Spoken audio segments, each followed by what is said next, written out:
everyone, and welcome back to another long-awaited episode of Susie Q Knickknacks. We've been quite busy the last few weeks doing Christmas decorating and getting over through Thanksgiving and cooking and all that stuff. Now I'm concentrating a little more on my reselling back to eBay because I have, as you can see, lots of Christmas stuff to finish listing.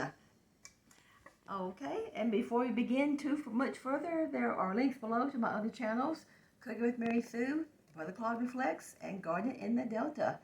And yesterday, I had my second book signing of my book right here at a little antique store in Como, Mississippi.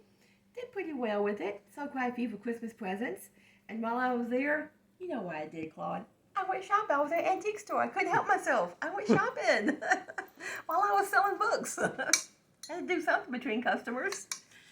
A few of the things I picked up at the antique store, a few for me and some to resell. One thing I'm going to keep for myself is this lovely little teacup.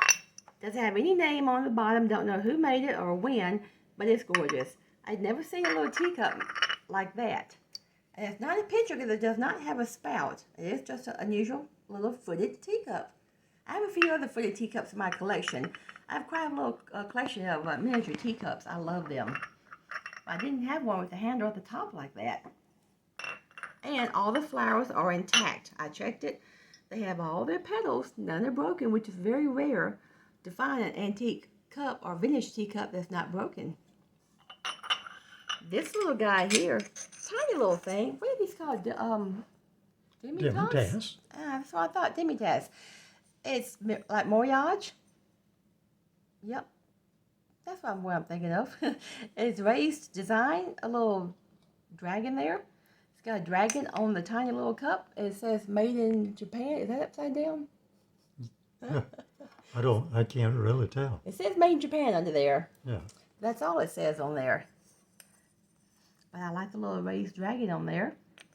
And I only got this little set for $5. And I saw another set similar to it on eBay, but it was black instead of blue.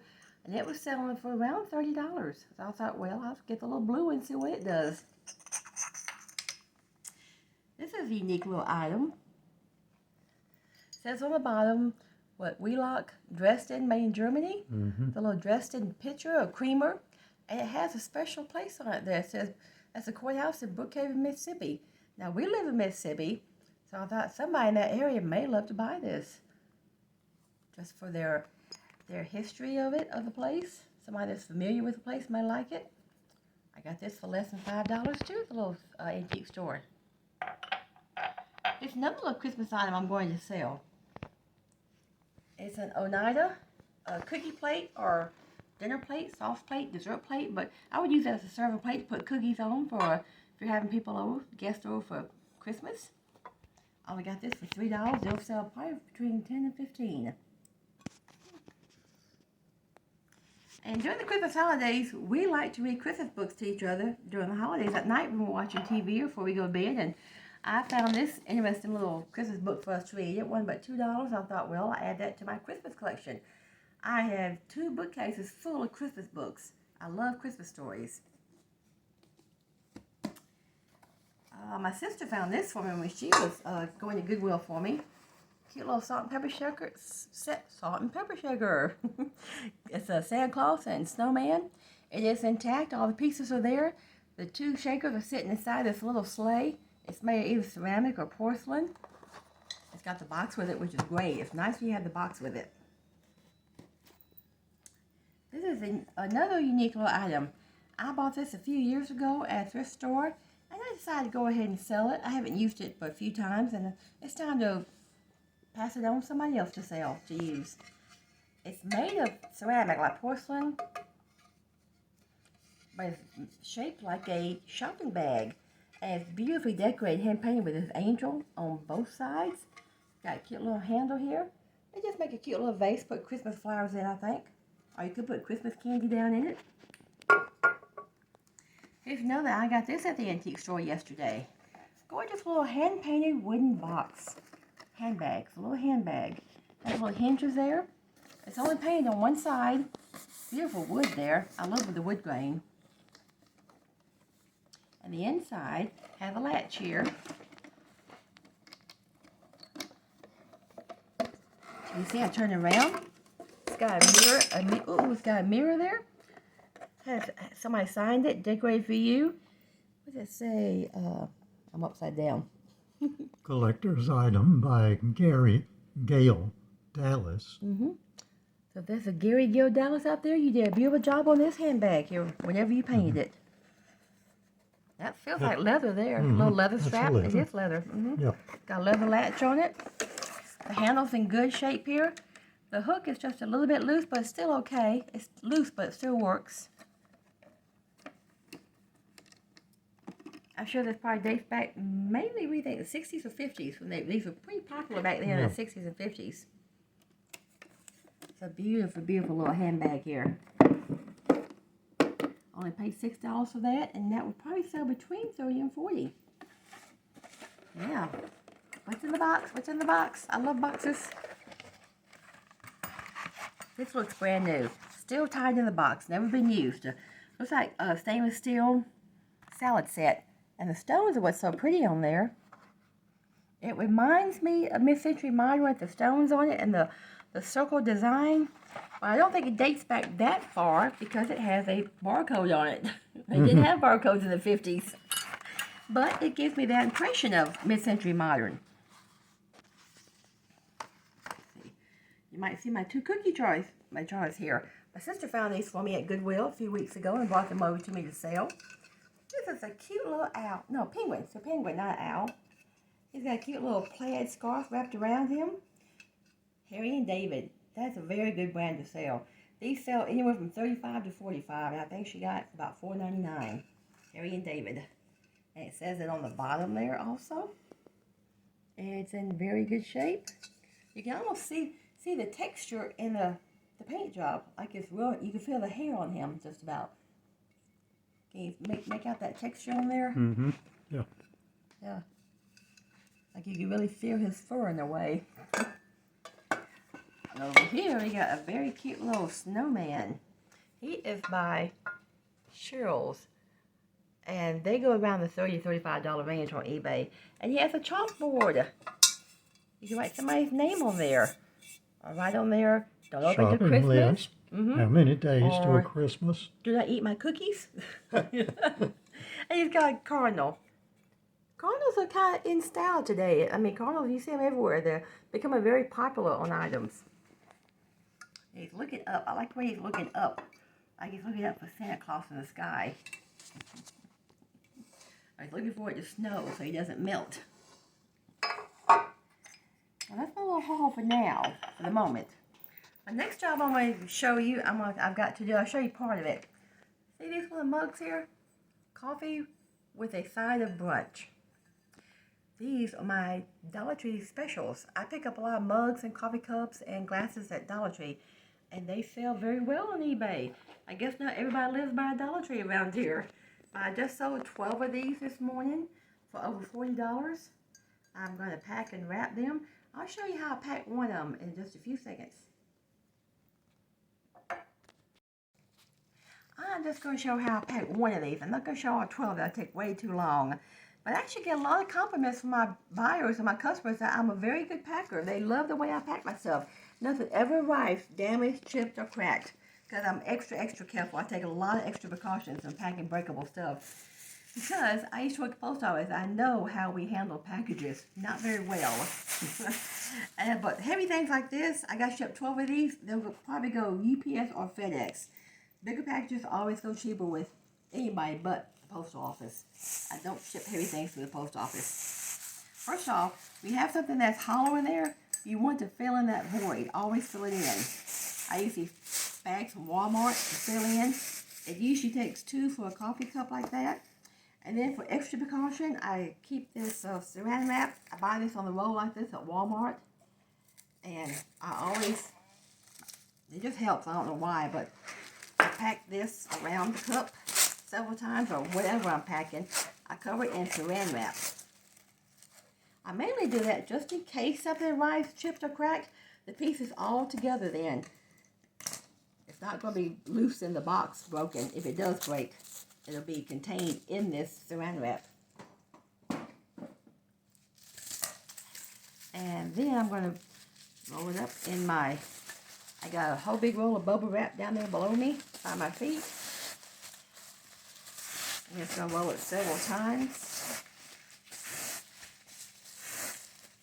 And when you think you've done enough, do a little bit more. There. I try to do enough where I can see through it, where I don't see the item through the bubble wrap anymore. All you see is bubble wrap. And you see how thick it is. It's, you know, several layers thick on the side there. And you don't really see the item through it. Take it off.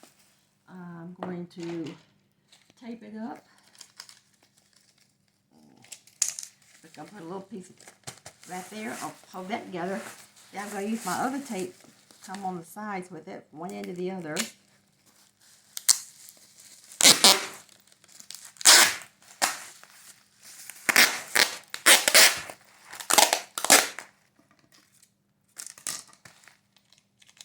There. Now you got a little bouncy ball just about. I got to do 12 of these. I have my thank you card. I always put a thank you card in every package I send. Once I get all 12 of those done, I'm going to put them probably in a 16 by 16, and I may have enough room to make it shorter, like 16 by 16 by 12. And they're going to Ohio, and we'll be back when I get through with all 12 of these, and you'll see how they look in just a few seconds. I came back for a second because I happened to think of something. I almost forgot this, but when I have coffee cups, I usually take an extra long, thin piece of bubble wrap, and I'll use it to wrap around the handle here before I do all the other wrapping. That just protects the handle, gives it a little extra protection in shipping, so the handle doesn't get broken. See what I did? I wrapped the handle with bubble wrap, and I'm going to tape it on there so it doesn't come off. Anything that sticks out like that, whether it be a handle on a cup or sometimes a mug, a stem glassware that has a stem on it, you always want to protect that extra stem or that cup handle. Now see, that has a little extra protection. And I've got the bags on the side here, 2 bags. Then I'm going to put the saran wrap and then more bubble wrap on the whole thing. You see, we're halfway through the process. He's helping me. We'll be back when we get a little bit more done here.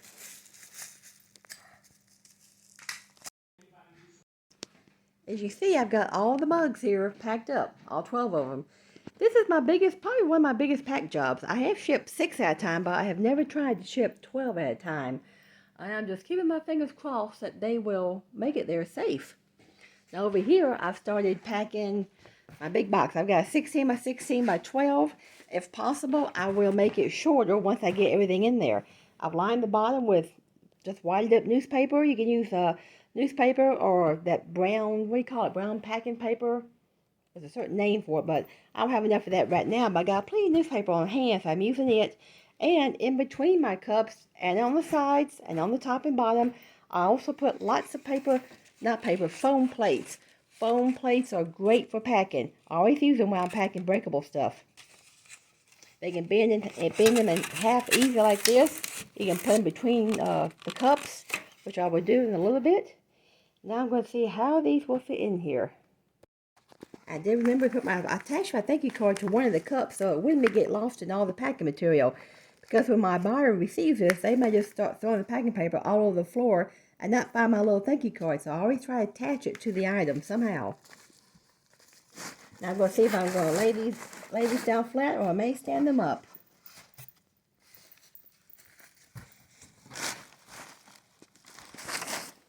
Now we're almost through with this big pack job. You see down here, I have 6 on top and 6 on the bottom. I've got paper plates in between the 2 layers.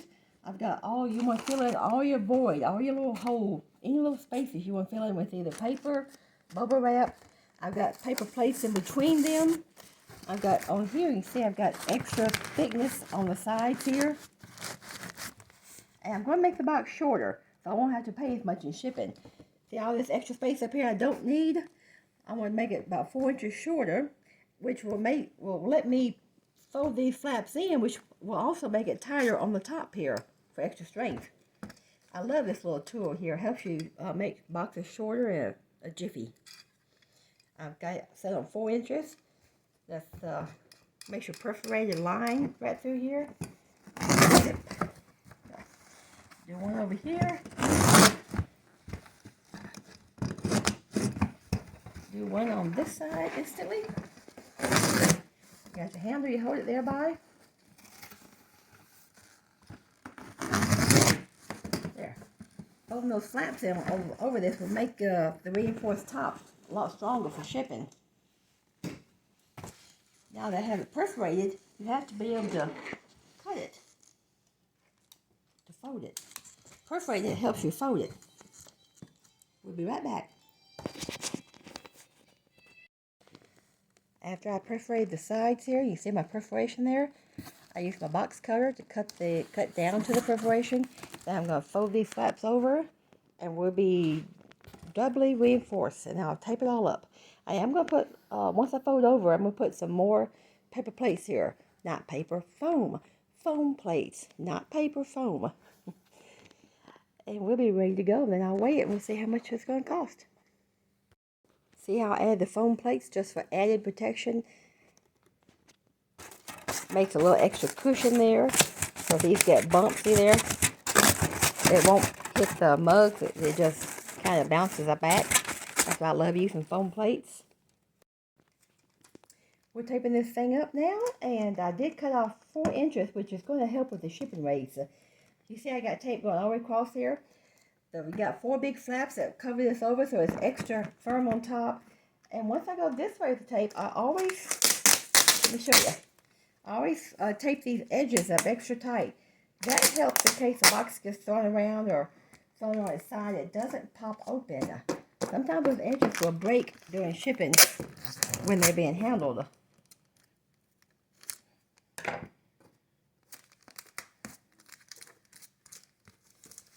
Added extra protection. I do that on all my large boxes.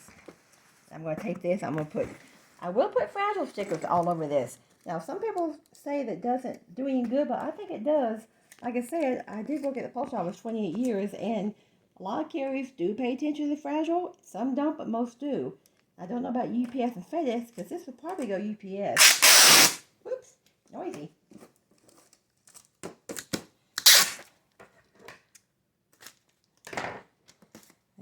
We've got I did that to the top and the bottom. We're going to weigh this in a few minutes. I will tape that in a minute. See, the bottom's taped up good. Can't wait to see how much this weighs once I get stickers and everything on there. I put everything I need except the label, then I weigh it. Because, believe it or not, those tape and labels do weigh just a teensy bit. Not much, but just a teensy bit.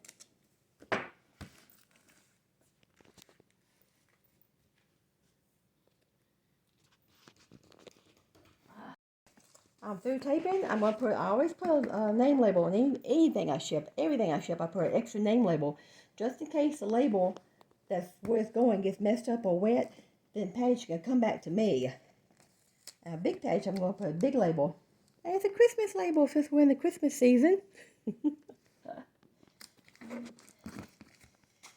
I like to put my eBay labels that say thank you for supporting my small business.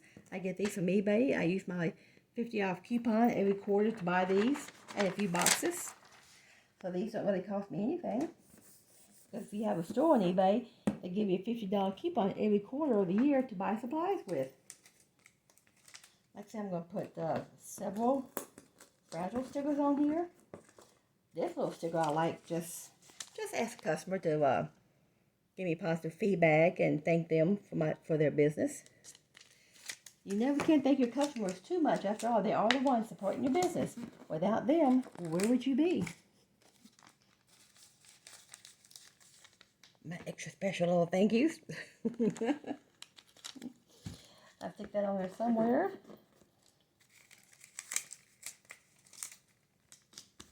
I'll put another fragile right at the bottom of the label when I get the label on there. I put one of these on every side of the package. So no matter which way it's looked at, it can be seen as fragile.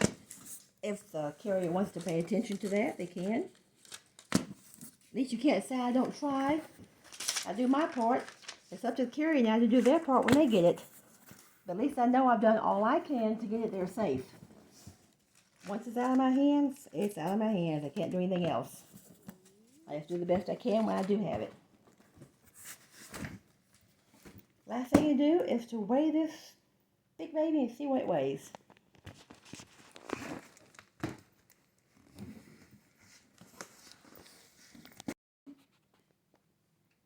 This is one of our little helpers here.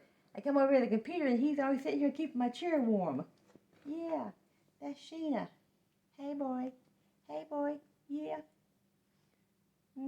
It's his chair right now. That package weighed 12 pounds, 15 ounce. Might as well call it 13 pounds.